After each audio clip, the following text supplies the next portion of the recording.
Kristen, and you're listening to Podcast and Amplify, a podcast for women entrepreneurs who want to amplify their voice and brand through podcasting and grow a wildly successful business.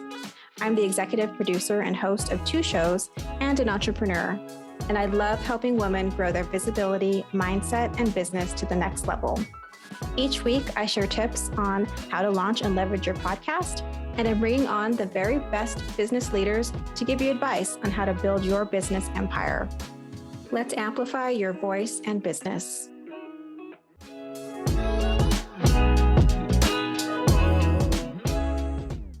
So welcome back to Podcast and Amplify. I'm excited to be talking with Taylor Drew today. So Taylor Drew is a speaker, a systems specialist, and the CEO of Systems Guru. She's based in Atlanta, Georgia, where she leads her systems consultancy with the mission to equip service-based female entrepreneurs with confidence and the necessary tools to leverage systems that bring freedom and peace. And that just sounds so good as a business owner. She's passionate about transforming mindsets of overwhelmed CEOs. I'm sure most of us can relate to that feeling, and creating sustainable systems that provide luxury client experiences. And when she's not building out CRM tools or hosting masterclasses for clients, you can find her binge watching a juicy show with a tall glass of Prosecco. And I have to ask you, what is the latest juicy reality show that you binged? Okay, well, I'll give you 2. So one of them is not a reality show, but I binge watched it in like a day and a half. It's called, oh my gosh, Stay Close. Okay. I think it's called Stay Close on Netflix. Everyone has like a British accent type of thing. So if you're not into that, or if that, like, you can't. Oh, I'm totally into that. It is so good. That's what I watched on Saturday. Fun. Day. I'm going to check that out. And then I think the latest reality show that I just started watching Ladies Who List Atlanta, a real estate show, and they are showing these like luxury units, and oh wow, and of course the drama, a little razzle dazzle, yeah, drama. I'm here for it. For it all. It has everything, everything you would want in a reality show. Yes.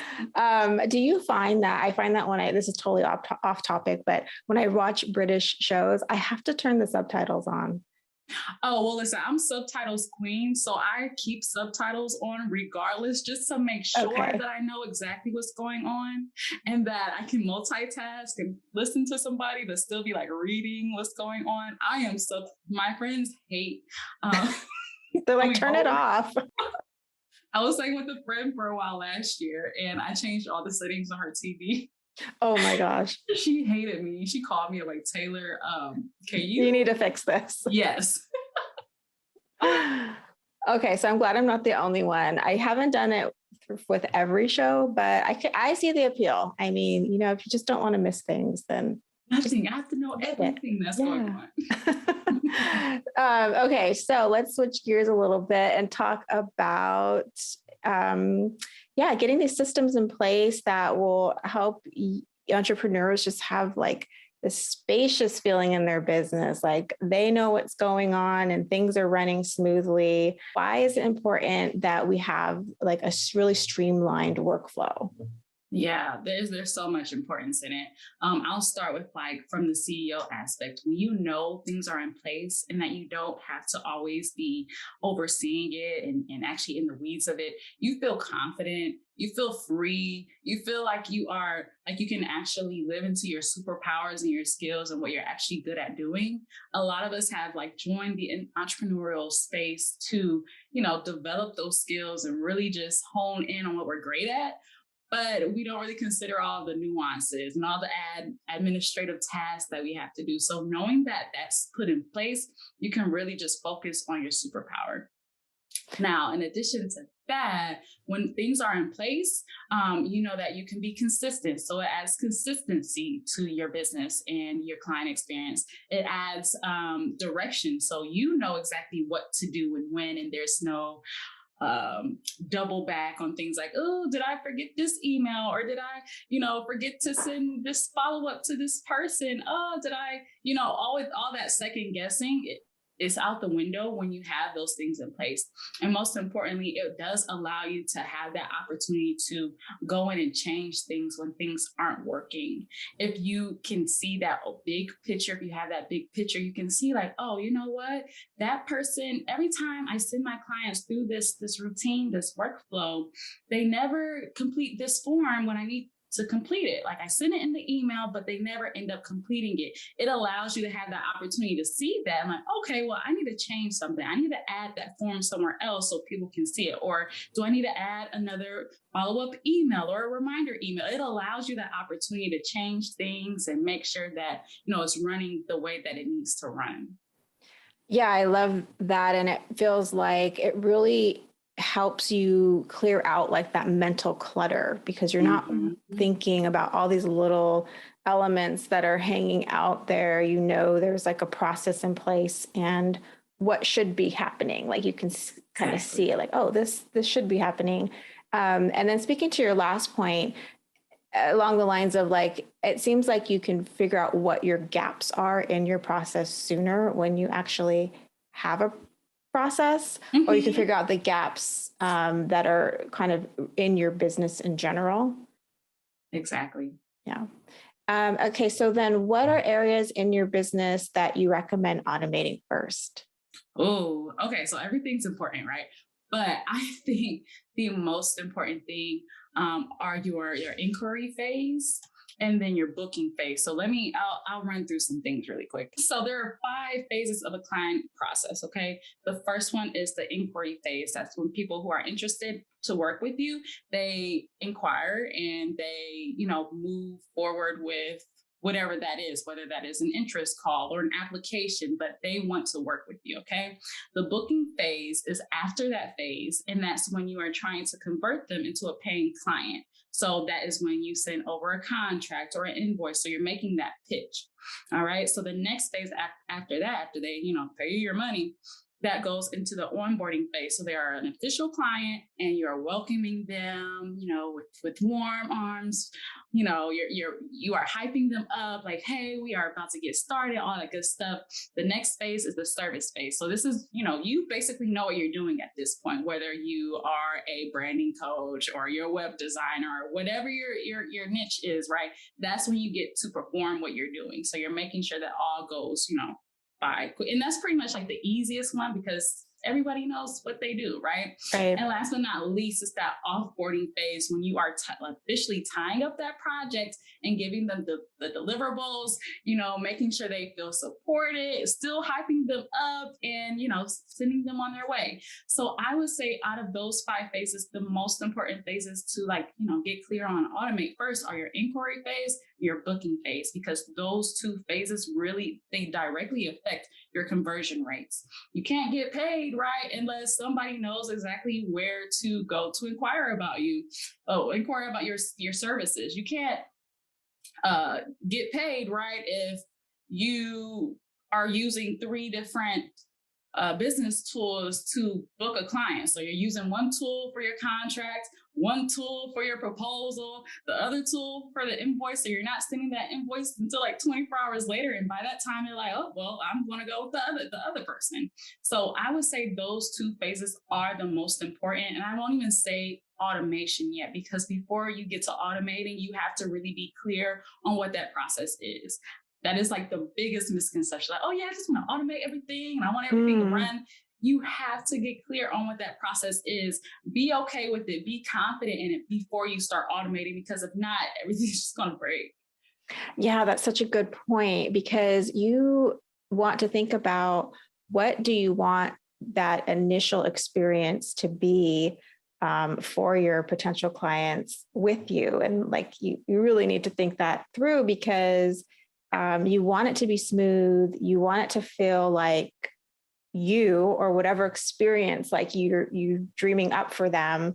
And so it makes sense to have that really buttoned up. And then obviously important because it affects your bottom line, your sales.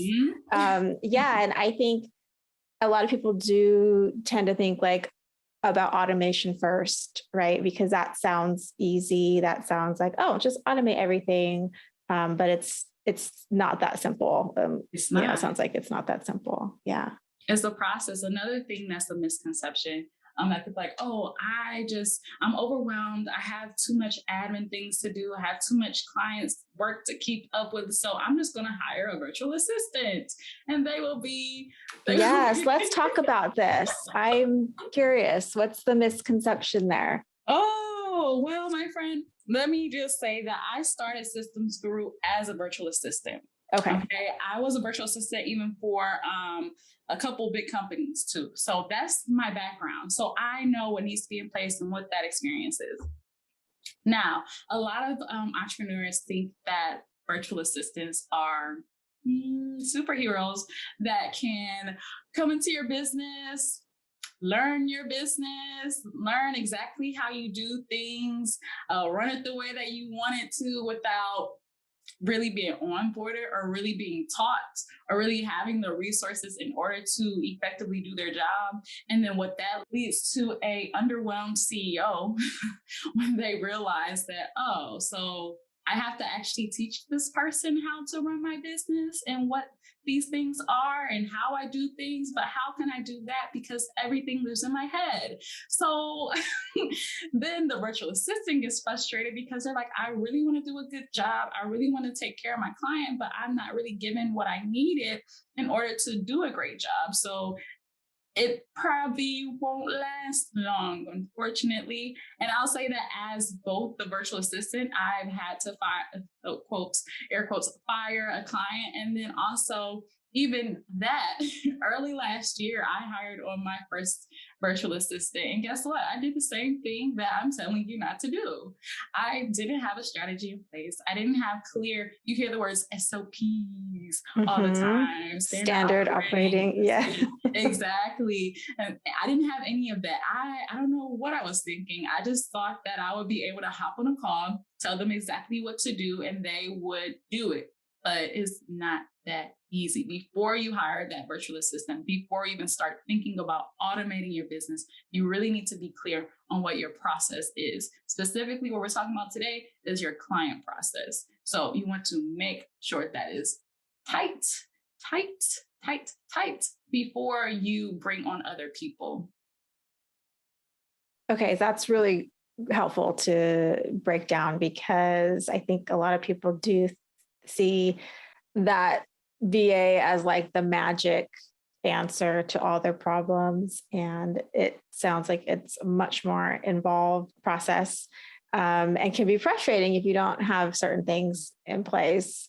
I want to talk a little bit about CRMs. You know, not everyone knows what a CRM is, and I know you use them. And so just tell us a little bit about that and what that looks like in terms of helping that client process go smoothly.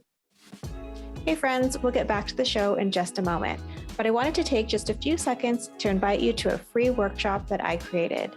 It's called Launch a Binge-Worthy Podcast, and it's all about helping you to create a heartfelt podcast that reaches your soul listeners and grows your business. If you want access, just go to podcastandamplify.com. It's totally free. Okay, friend, back to the show. You know, we've been talking about client processes, right? So let's keep that hat on. It's just for your client management. So when people want to work with you and you are working one-on-one with them. So a CRM stands for Client Relationship Management Tool. Okay.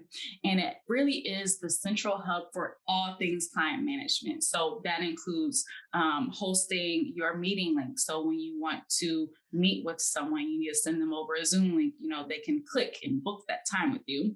And it includes invoicing. So you can make sure that you are invoicing that client the correct price and you know, just drop down, pick the package that you want to send and sending it. It includes managing all of your forms, your contracts, your questionnaires, your feedback forms, your subcontract agreements, all the things. So it helps that as well as all of your email templates. So if you have email templates, I hope you do, but it houses all of those. And as well, so those are all of the the elements, right? But in addition to that, it tracks data. So it can track how many of each services you booked that month. It can track how many people or leads that you've talked to that have ghosted you or no-showed you. So it's really a hub for everything client management in one place. A lot of the CEOs, at least, some of us when we're first getting started, you can hear everybody on Instagram, on Facebook, telling you, use this business tool for this, use this other business tool for this, use Calendly for booking, use Wave for invoicing, use, all these different tools. But the thing about using all of these different tools is that there's no connection. There needs to be a connect. Everything needs to actually be in one place. If not, you're going to have 50 million tabs up all of the time trying to, piece together what's going on. So it's very helpful to have everything in one place, and that is your CRM. Okay. So it's like a hub, and you don't have to worry about like these different apps or programs or services trying to speak to each other because they're not really part of the same thing. It's just all one centralized place for everything. And do you have a favorite CRM that you use? I sure do. It's called Dubsado, DUBSADO. That is my ultimate favorite. I do have a second favorite. It's called HoneyBook. I think HoneyBook is a little bit more, popular, I guess. People speak about it a little bit more. But those are my top two favorites. When it comes to CRMs, I definitely say do your research, and also know what your goals are. When people come to me like, oh, so, you're talking about Dubsado and HoneyBook, which one should I use? I'm like, well, that depends. What do you want out of it? Is your goal to have things plug and play so you can easily customize things? Is your goal to make sure to really show your branding and your aesthetic? So really just being visually pleasing? Is your goal to completely automate everything? What is your goal? Because depending on those goals, either one will be best for you. Okay.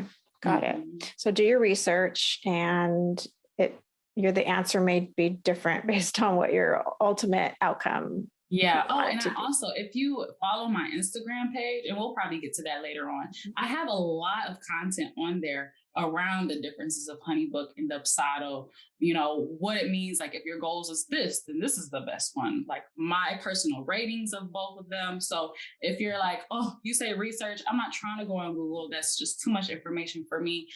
If, you want some very specific information, you can look at my Instagram page. Perfect. That's super helpful. Okay. So when you work with a client, can you walk us through what that process looks like in terms of creating that one place to go to, that consistency, getting everything sort of buttoned up? Can you walk us through that? Absolutely. So the first thing that we do, I'll just walk you through the whole process, and then I'll walk you through what it looks like client facing wise, if that makes sense.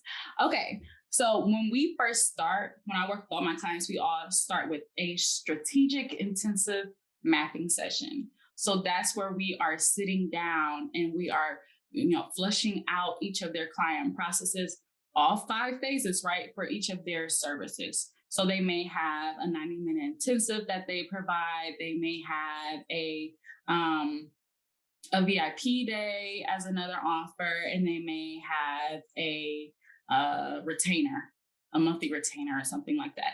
And, those 3 processes will be completely different because they are completely different offers. So we walk through it and break it down. And I'm talking about when I tell you we are breaking it down, I ask all of these probing questions like, okay, so what if somebody doesn't show up for this call, this interest call? What needs to happen? Do you have a no-show email that you need to send? What are you doing? Are you inviting them back on a call with you? Are you referring them out? What are you doing? So really just being clear on what is happening and when, okay? And then I pull out an implementation plan because it's so important that you have a plan before you even look into these CRMs because if not, you're going to get overwhelmed. So I pull out the plan and I create a checklist from that map that we created together. I'm creating a checklist that pulls out what are all of the emails that we need to draft? What are all the forms that we need to draft? What questions do we need to ask in those forms? What are the meeting links that we need to set up? How long is each meeting? Do you have meetings on certain days? Do you only take interest calls on Tuesdays and Thursdays? So really get into the nitty gritty of everything. What are the project statuses that you want to include? That just means like where along their journey do you need to track? Do you need to track when they sign their contract? Do you need to track when they completed their onboarding form? Like, what do you need to track in order for you to feel like you are clear on where your client is in their process? Okay, so we flush out that checklist and then we start cranking out that checklist. I send over some questionnaires to really just get some insight on like, send me your branding, send me the questions that you want to ask on your application form. So we're just collecting all of that first, right? And then I'll go in and input all of that into the CRM. Okay. So the most important thing, you have to have everything already in your CRM, regardless of what it is, before you start syncing them together. You can't automate something that's not there. That is a huge misconception. That's what I'm saying. Before you even think about automating things, you really have to be clear on that process. And from that process, be clear on what all of those digital assets that you'll need for that process to actually flow. And then the last thing you do is actually sync them together and create those automated workflows. Okay, that makes sense. Test it and all that good stuff, but that's pretty much the process there. And at what stage in an entrepreneur's, business do you recommend that they start this or invest in getting help with this? Honestly, I work with people from brand new to very seasoned. And I mean, of course, there will be a difference in how you operate and how you work and that approach. However, it's all the same, regardless of where you are in your business. It's so clear that you think through your client process. People think through their branding a lot, in their marketing, in their sales, and how am I going to show up and all these other things? What am I going to offer? Like, what are my deliverables and all of that? But you also need to remember that you have to think about your client process. What is the experience that you want to have? What is the experience you want your clients to have? And even forward facing, what do you want your future team to have? And I think that, the branding is kind of like the fun creative part, and the coming up with the offer is like, there's a lot of yourself that goes into these offers, and the process though of what your client is going to go through is not always in people's sort of zone of genius, right? But it's so, so important. It's like, should be up there, like top 3, right? It should, but it's not as cute. It's not as yeah. For you, I'm sure it is fun, right? Because this is your wheelhouse. This is your zone of genius. And so I think that's why it's so great to have someone like you, where it's like, okay, that's not my deal, but you're great at this. Help me make this part like seamless and, a great experience for my clients. Exactly. So that's why I want to emphasize that it's for everyone. Like my work with someone brand new will be, creating a process from scratch.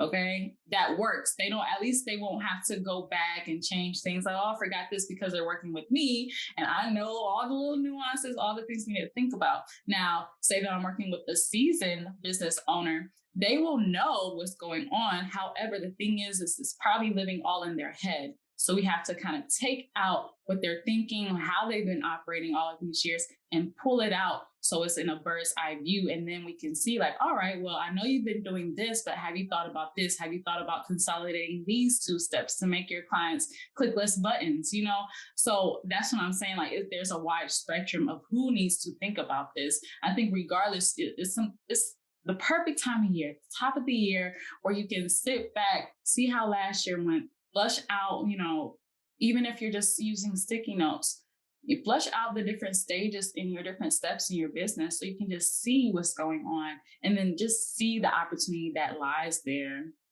Yeah, that's a great tip. I love like the post-it idea. Just, that way you could just visualize, it's something easy you can throw up on a wall and it'll get you thinking about, yeah, what really is that process and how is that working? How is that going to work for my clients? So I think one of the words that you included in your bio was sustainable systems. And that word sustainability, I think I kind of read it and glossed over it. But now after talking to you, I'm like, yes, like this is the kind of thing that makes your business sustainable, right? Because you're not giving up your energy to things that really don't need your energy. Actually, it's like, oh, you get the system, boom. Okay, you don't need to spend time on that. It's kind of like the front end part, right? And then I'm sure there's a little bit of like nurturing as your business evolves, but it seems like it's like, let's just do this on the front end, get this set up, and then you'll be good to go. Exactly. It's like getting an oil change every so often. You need that maintenance, right? But as long as you have it together at first, then everything else will be easy. And I do like to use those words like sustainability, freedom, those, because it's so important for us as entrepreneurs. It's we go into these cycles of burnout, right? Maybe we just got off a vacation or a nice like restful weekend and we get back into the work of things and we quickly get, overwhelmed with not even just our client work and posting on Instagram, right? But there's always those small admin tasks like responding to emails. Let's see what this client is doing. Let me see if they finished their questionnaire so I can send out the next one. Let me check on this other client. Let me check on this lead. Did they pay their invoices? All those things that you probably shouldn't be thinking about. Your energy should be put somewhere else. You want to make sure that you have these things in place so you don't have to think about it. If I can tell you how easier my weeks are because I don't have to worry about my second questionnaire going out after they complete the first questionnaire, I have automation set up. So it's literally as soon as client completes questionnaire number 1, send out questionnaire number 2. As soon as client sends out, I have reminders in there. It's just, I don't have to be glued to my phone or my email anymore. And it's so freeing. I'm able to, come up with a new offer or record fun videos or just things that I would much rather put my time into. Yeah. And those little things, like they add up, right? And then they become like this huge time suck. And you're like, wait, I wanted this life as a free entrepreneur, yet I'm putting it all towards these things that aren't really like filling me up. So all the things that you shared today have been really helpful. For at least for me, it's helped me like sort of conceptualize like, what is the process? How can it be easier and more freeing and sustainable? I would love if you could let people know how they can find out more about you. Oh, absolutely. So I'm an Instagram queen. You can find me on Instagram at The Systems Guru, TheSystemsGuru. I know you're probably looking at me like, why is she doing all that? I have to figure out how to spell it. But yeah, so that's my main platform. However, I am on Facebook and I am on Twitter with that same handle. If you go on my Instagram and click the link in my bio, you'll see that I have a freebie in there. And I think that'll be helpful for everyone that's listening. I call it my free dream client process guide or workbook. I forgot what I called it, but it's 18 pages and it goes over exactly what we talked about today. So it walks you through each and every phase of your client process. It asks you probing questions, gives you ideas. So when you get out your Post-it notes and you're starting to flush out your process, make sure that you just download that just so you can have it on the side and ask the questions that you're probably not thinking about. Yeah, I love that. I think that will be super valuable. And we'll link to that in the show notes as well. That way people can just click it and grab it and have that really valuable resource. So Taylor, thank you so much for coming on today and sharing all of your really like inside information and knowledge about creating this like systems that make our lives so much easier as entrepreneurs. So thank you for being here. Well, thank you for the invite. I appreciate it. If you loved today's episode, please subscribe so you don't miss a show. And rating and reviewing this podcast is the best way to help support us. Always remember, your voice and what you have to offer is needed in the world. Until next week, take care.